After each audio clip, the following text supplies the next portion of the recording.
The Pope believes that capitalism can be a real avenue to greed, it can be really toxic and corrupt, and he's shaking his finger at you when he says it. What do you say in response to the Pope? I'd say ISIS wants to get you.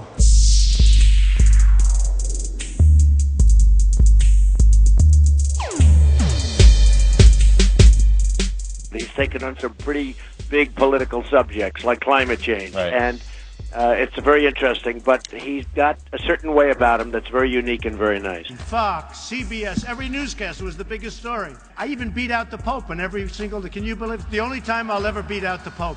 And they had the helicopters circling over Philadelphia where the Pope was. Now, they said the Pope had 1 million people, and I had 20,000. And it looked like I had more.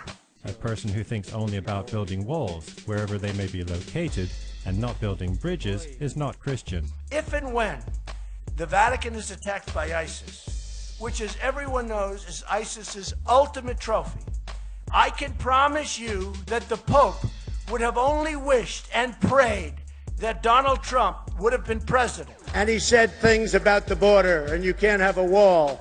And I said, wow, but I've seen the Vatican. That's the biggest, strongest wall I've ever seen.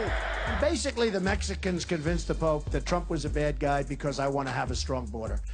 And when the Pope figured it out, and when we, a lot of people were calling the Vatican, I can tell you, because a lot of people agree with me that we have to have strong borders.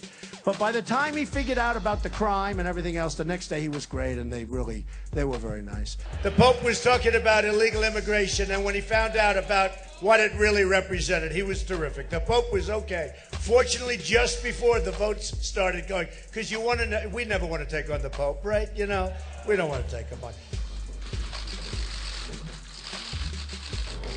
But we're liking Italy very, very much. And it was an honor to be with the Pope.